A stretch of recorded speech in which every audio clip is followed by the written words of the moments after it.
नमस्कार लाडक्या बहिणींनो, नोव्हेंबर महिन्याचा हप्ता अजून थकीत आहे। त्यामुळे बऱ्याच लाडक्या बहिणींचं टेन्शन वाढलेलं आहे। बऱ्याच लाडक्या बहिणींचं आर्थिक नियोजन हे कोलमडलेलं आहे। त्यामुळे लाडक्या बहिणींनो, तुम्ही अजिबात टेन्शन घेऊ नका, कारण मकर संक्रांती नंतरच लाडकी बहीण योजनेचे पैसे येण्याची शक्यता आहे। नोव्हेंबर, डिसेंबर आणि जानेवारी 17वा, 18वा आणि 19वा हप्ता असे तीनही हप्ते एकदाच मिळण्याची शक्यता आहे। कारण मध्यंतरी आता निवडणुका होत्या, त्याची आचारसंहिता लागलेली होती। नगरपालिकेच्या निवडणुका होत्या, त्याची आचारसंहिता होती। आता महानगरपालिकेच्या निवडणुका असणार आहे। 15 जानेवारीला त्याची निवडणूक होणार आहे, मतदान होणार आहे आणि 16 जानेवारीला मतमोजणी होणार आहे। तर तोपर्यंत काही लाडकी बहीण योजनेचे पैसे मिळण्याची शक्यता नाही। तर लाडक्या बहिणींनो, म्हणून मकर संक्रांती निमित्तच लाडक्या बहिणींना आता पैसे मिळण्याची शक्यता आहे।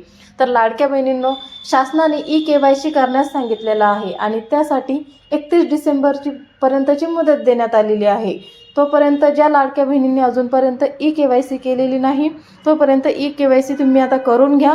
ज्या लाडक्या बहिणींना पती नाहीत, वडील नाहीत, अशा लाडक्या बहिणींना ई-KYC सोबतच शिफारसपत्र हे अंगणवाडी सेविकांकडे जाऊन जमा करायचं आहे। अशा लाडक्या बहिणींनी लवकरात लवकर ई-KYC करून शिफारसपत्र अंगणवाडी सेविकांकडे जमा करून द्या। म्हणजेच इथून पुढे लाडकी बहीण योजनेचा लाभ तुम्हाला घेता येईल, त्याशिवाय तुम्हाला लाभ घेता येणार नाही। ई-KYC जर केली नसेल तर तुम्हाला इथून पुढचे लाडकी बहीण योजनेचे पैसे अजिबात मिळणार नाही।